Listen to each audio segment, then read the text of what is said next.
በስመ አብ ወወልድ ወመንፈስ ቅዱስ አሐዱ አምላክ አሜን። ሰላም አምላክ ምሳኹም ይኹን። ክቡራት ኣሕዋትን ኣሓትን ደቂ ተዋህዶ ከመይ ውዒልኩም? እግዚአብሔር ይመስገን ኢልና ክነመስግኖ ክሳብ ዛ ሰዓት እዚኣ ደቂቃን ብሰላም ብጥዕና ገይሩ ዘፅንሐና ልኡለ ባህሪ እግዚአብሔር ኣምላኽና ክብርን ምስጋናን ይብፃሓዩ አሜን።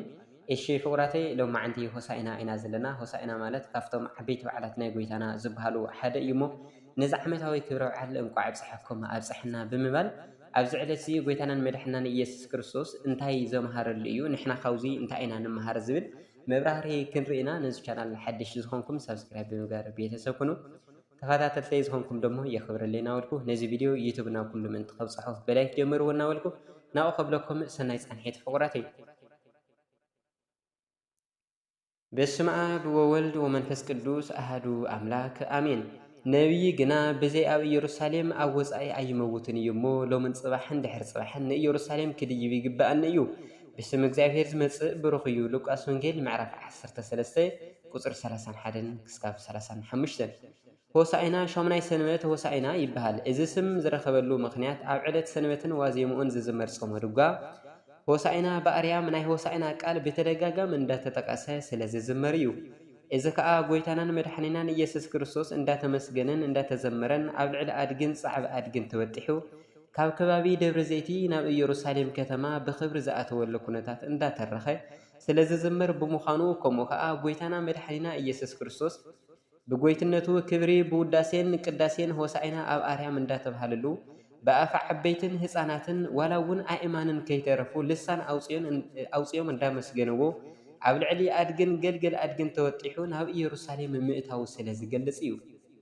ብሰፊሑ እዚ ንብሎ ዘለና ኣብ ጥቕስታት መጽሓፍ ቅዱስ ንረኽበሉ ምዕራፋትን ሽማትን ድማ ማቴዎስ ወንጌል ምዕራፍ 21 ካብ ቁፅሪ 1 ክሳብ 17፣ ማርቆስ ወንጌል ምዕራፍ 1 ቁፅሪ 10፣ ሉቃስ ወንጌል ምዕራፍ 19 ካብ ቁፅሪ 29 ክሳብ 38፣ ዮሐንስ ወንጌል ምዕራፍ 12 ቁፅሪ 12 ክሳብ 15፣ ትንቢተ ዘካርያስ ምዕራፍ 9 ቁፅሪ 13፣ ካልኣይ ነገሥት ምዕራፍ 9 ቁፅሪ 13፣ መዝሙር ቅዱስ ዳዊት ምዕራፍ 17 ከምኡ እውን ምዕራፍ 18 ቁፅሪ 25 ክሳብ 26 ዘሎ፣ ትንቢተ ኢሳይያስ ምዕራፍ 56 ቁፅሪ 7፣ ትንቢተ ኤርምያስ ምዕራፍ 7 ቁፅሪ 12፣ መዝሙር ቅዱስ ዳዊት ምዕራፍ 8።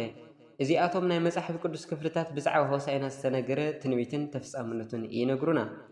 ሆሳኢና ኣብ ኣርያም ዮሐንስ ወንጌል ምዕራፍ 12 ቁፅሪ 15 ከምቲ ኣትጓል ጽዮን ኣይተፍርሒ እንሆ ንጉስኪ ኣብ ጻዕቢ ኣድጊ ተወጢሑ ይመጽእ ኣሎ ተባሂሉ ከም ዝተጻሓፈ ኣምላኽናን ጎይታናን መድሓኒናን ኢየሱስ ክርስቶስ ኣብ ጻዕቢ ኣድጊ ተወጢሑ መጸ።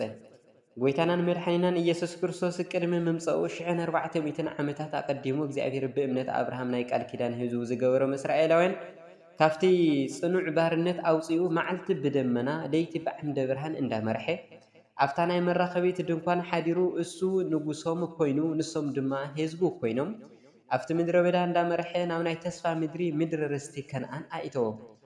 እስራኤላውያን ግና ምድራዊ ንጉስ ብምድላይ ንንጉሶም እግዚአብሔር ብምግዳፍ ንእግዚአብሔር በደሉ። ኣብ ምድሪ ብዘላ ናይ መንግስቱ መርኣያን ኣብነትን ንክኾኑ ዝመረፆም ህዝቢ ምድራዊ ንጉስ ደልዮም እቲ ምልኩዕ ዝኾነ ሳኦል እውን እስራኤል ዝመረፅዎ ምድራዊ ንጉስ ግዳማዊ ክብሪ ዘለዎ ንጉስ ምዃኑ ጥራሕ ኮይኑ ተረፈ። እግዚአብሔር ግና ካብዚ ዓለም ዘይኮነት ብሰብ ዝመርሖ መመልክዒ ዘይመልክዐት ናይ ትሕትናን ፍቕርን ምስጋናን ዝኾነት መንግስቲ ከሪኦም ምእንቲ ካብ ኣሕዋቱ ዝነኣሰ በዓል በገና ዘማራይ ቅዱስ ዳዊት ወዲ እሰይ መሪፁ ናብ ናይ ዳዊት መንግስቲ ዋላ እንተሓለፈት እግዚአብሔር ንዳዊት ካብ ፍረከርስኻ ኣብ ዙፋንካ ከቐምጥ እየ። መዝሙር ቅዱስ ዳዊት ምዕራፍ 132 ቁፅሪ 11 ዝበሉ ቃል ኪዳን ግና ኣይሓለፈን። ስለዚ ብኣምላኽነቱ ናይ ዘለኣለም ናይ ነገስታት ንጉስ ዝኾነ ወልደ እግዚአብሔር ኢየሱስ ክርስቶስ ካብ ዘርኢ ዳዊት ሰብ ምስ ኮነ ተስፋ ኣቦው ተስፋ ዳዊት ተፈጺሙ በመለኮታዊ ስልጣኑ ኣብ ናይ እግዚአብሔር እሪና ዘሎ ወልደ እግዚአብሔር ወዲ ዳዊት ኮይኑ ትንቢት ተፈጺሙ። ስለዚ እዩ ከዓ መልአኩ ቅዱስ ገብርኤል ንኣዲና ቅድስቲ ድንግል ማርያም ከበስራ ከሎ ካባኸ ዝውለድ ወዲ ልዑል እግዚአብሔር ክበሃል እዩ። እግዚአብሔር ኣምላኽ ድማ ዙፋን ኣቦኡ ዳዊት ዙፋኑ ክህቦ እዩ። ንሱ ኣብ ቤተ ያዕቆብ ንዘለኣለም ክነግስ እዩ፣ መንግስቱ ከዓ መወዳእታ የብሉን ብምባል ናይ ትንቢት ፍጻሜ ኣበሲሩ።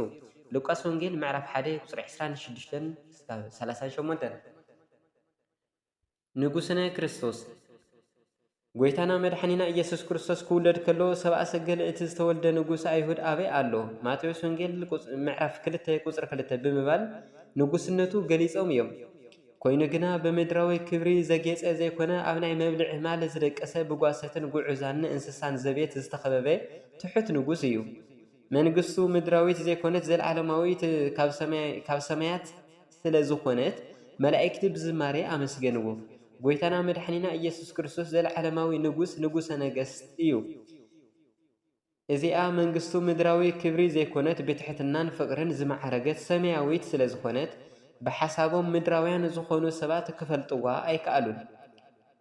ስለዚ እታ ናይ ቆፀራ መዓልቲ ምስ በፅሐት ሰማያዊትን መንፈሳዊትን መንግስቱ ኣብ ልዕሊ ጻዕብ ኣድጊ ተወጢሑ ገሊጽዋ።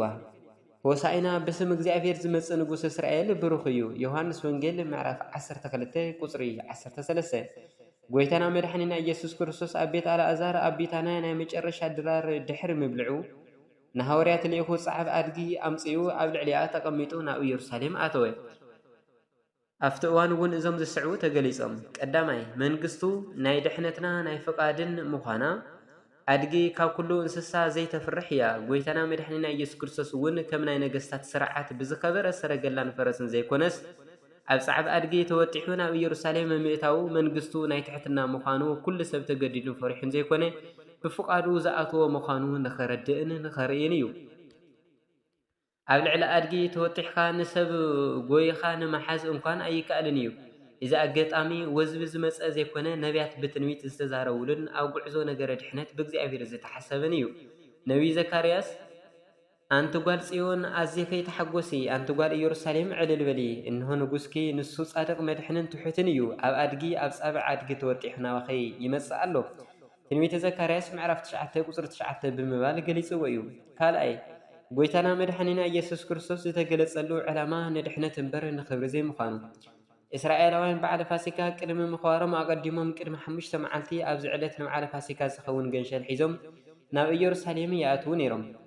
ዘጸአት ምዕራፍ 12 ቁጽሪ 1 ክሳብ 36 ጎይታና መድኃኒና ኢየሱስ ክርስቶስ ኣብዚ ዕለት ናብ ኢየሩሳሌም መምጽኡ ናይ መንግስቱ ምስጢር ብመስቀልን ብፍቅሪ ብመስዋዕትነትን ዝገልጽ ናይ እግዚአብሔር በጊዕ ምዃኑ ንኸረዲ እዩ። ስለዚ እዩ ከዓ ኣብ ላዕሊ ዝተጠቀሰ ናይ ዘካርያስ ትንቢት እንሆ ንጉስኪ ንሱ ጻድቕ መድሕንን ትሑትን እዩ ዝብል ጎይታና መድሕንና ኢየሱስ ክርስቶስ ንጉስ ኮይኑ ናብ ኢየሩሳሌም ምእታው ንኸመስገን ሓሲቡ ዘይኮነ ክቐበልዎ ምእንቲ ንዓለም ከድሕን ዝመፀ ንጉስ እሱ ምዃኑ ኣብ ኣደባባይ ንኽእወጅ እዩ። ስለዚ እዩ ከዓ ምስጋና ካብ ኣፈ ህፃናት ዝተቐበለ ህፃናት ንኹሉ ስለ ዝቕበሉ ነዚ እዩ ከዓ ንመንግስቲ ኣምላኽ ከም ህፃን ኮይኑ ዘይተቐበለ ከቶ ከም ዘይኣትዋ ብሓቂ እብለኩም ኣለኹ ዝበለ ሉቃስ ወንጌል ምዕራፍ 18 ቁጽሪ 17 ናይ ድሕነት ተስፋ ዝተነገረሎም እስራኤል ኣብ ዘይተቐበልዎ እዋን ዝመጸላ ዕላማ እዚ ስለ ዝነበረ ብዛዕባኦም ከዓ ከምዚ ኢሉ በኸየ ምስ ቀረበን ነታ ከተማ ምስራእያን ከምዚ ኢሉ በኸየላ ኣየ ንስኺ በዛ መዓልትኺ ንሰላምኪ ዝኸውን ነገር እንተትፈልጢ ሕጂ ግና ዓይንኸ ተኸዊሉ ኣሎ። ሉቃስ ወንጌል ምዕራፍ 19 ቁጽሪ 41 ዝመጸሉ ዕላማ ንዓለም ሰላም ዝህብ ምስን እግዚኣብሔርን ሰብን ዘተዓረቕ መድሕን ንጉስ ሰላም በጊዕ ፋሲካና ምዃኑ ንኽእውጅ እዩ ነይሩ። ኣብ ዘይተቐበልዎ እዋን ግና በኸየሎም። ሆሳኢና ማለት ሕጂ ኣድሕን ማለት እዩ። መድሕን ምዃኑ ክቕበልዎ ይግባእ ነይሩ፣ ግና ኣይተቐበልዎን። ንጉስን መድሓንን ምዃኑ ምግላጹ መንግስቱ ናይ ፍቕሪ ምዃኑ ዝፋኑ እውን መስቀል ምዃኑ ንምግላጽ እዩ። እቲ በጊዕ ናይ ነገስታት ንጉስ ናይ ጎይተት ጎይታ ስለ ዝኾነ ራእይ ዮሐንስ ምዕራፍ 19 ቁጽሪ 13 እስካብ 16 ናይ ሆሳኢና ኣከባብራ ኣብ ቅድስት ቤተ ክርስቲያንና በዓለ ሆሳኢና ብዓብዪ ድምቀትን ክብርን እያ ተኽብሮ። ኣከባብራና ከዓ ከም ኣይሁድ ሰንበት ሆሳኢና ብእግዚአብሔር ስም ዝመጸት ናይ ኣቦና ዳዊት መንግስቲ ዝተባረኸት እያ። ሆሳኢና ኣብ ኣርያም ድሕሪ ምባሎም ኣብ ዕለት ዓርቢ ስቀልዎ ይሰቀል ብምባል ዘይኮነ ስጋብ መጨረሻ ምስ ጎይታና መድሓኒና ኢየሱስ ክርስቶስ ብምዃን እዩ። እዚ ከዓ ብተግባር ዝረኣዩ መንፈሳዊ ስርዓት ቤተ ክርስቲያንና ምስክር ኮይኖም ዝግለጹ እዮም። እሶም ከዓ እዞም ዝስዕቡ እዮም። ቀዳማይ ዑደት بناي بيت كريستياننا سرعة مسرت نجوه علة هوسائنا قداسي قدم مئتاو عدوت يقبل يتعدوت ون كبيت مقدس تجميرو بأربعة هوهات معصو بيت كريستيان مسواخ اندات سباخي وانجيل اندات نبابي دحر مزار أمج الرشا كايناتن دياقوناتن نبيت مقدس مستملسو يودا يتعدوت دياقونات مسكالن سئل ماريام الحزوم كاهين معيتن تندعت أنهي مرحوه إذا عدت ناي بيت كريستيان زل ألماوي قعزاء إيو ناي بيت كريستيان قعزو كاب እግዚአብሔር يجمر كريستنا ناي እግዚአብሔር جماري انبر ناي سب أيكونن بزي مخنيات زي عدت كاب مسوي يجمر مسوي سماوي ስለዝኾነ ناي زي بيت كريستيان قعزو مرحي نهزبنا بእግዚአብሔር مريح زبصح مريحو زبصح ሊቀ ካህናት ኢየሱስ ክርስቶስ እዩ ስለዚ ካህን ዕጣን እንዳዓጠነ ይመርሕ እዚ ጉዕዞ መከራ ዘለዎ እቲ መንገዱ ወላ ጸቢብ እንተኾነ ብደስታ በሐጎስ ዝተመልአ እዩ ስለዚህ ዲያቆን መስቀል ክሕዝ ህዝብ ድማ ይዝምሩ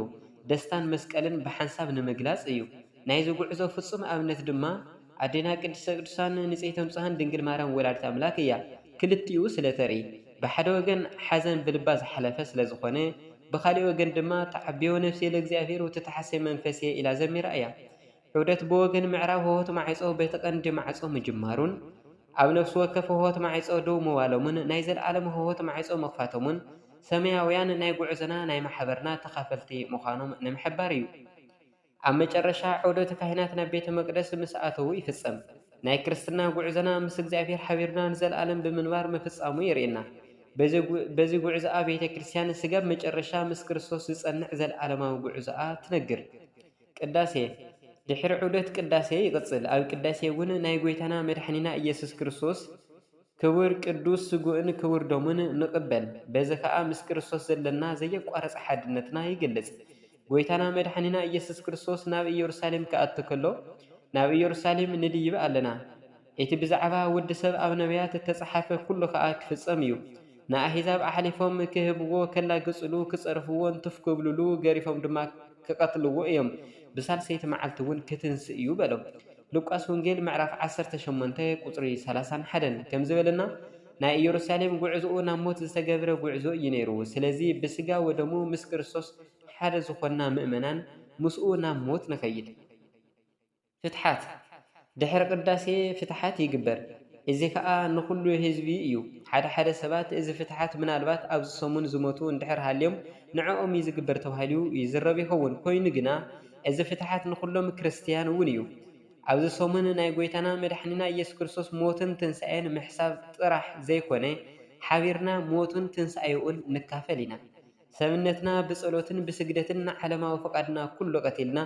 ብናቱ ትንሣኤ ልቦና ንትንስእ እዚ ከዓ ከምቲ ንመነኮሳት ዝግበረሎም ፍትሓት ዓይነት ማለት እዩ መነኮሳት ንኸምንኩሱ ከለዉ ነዚኣ ዓለም ዝሞቱ ምዃኖም ናይ ክርስቶስ መስቀል ምስካሞም ንምርኣይ ናይ ሞታን ጸሎት ከም ዝግበረሎም ምእመናን እውን ናይ ጎይታና መድሓኒና ኢየሱስ ክርስቶስ መስቀል ብምሽካም መከራ ብምቕባል ንዓለም ክሞቱ ብምውሳን ቤተ ክርስቲያን ናይ ሞታን ጸሎት ትገብር በዚ እውን ሓቢርና ናብ ሞቱ ንስዕቦ ይብለና ስለ ቃሉ ባዕል ቤት ዝኾነ ልኡለ ባህሪ እግዚአብሔር ኣምላኽና ክብርን ምስጋናን ይብጻሕዮ ኣላዕሉ ዘጀመረና ጀሚርካ ዘፈጸመና ልኡለ ባህሪ እግዚአብሔር ኣምላኽና ክብርን ምስጋናን ንዑ ይኹኖ ወስብሐት ለእግዚአብሔር ልዑል ወለወላዲቱ ድንግል ወለመስቀሉ ክቡር አሜን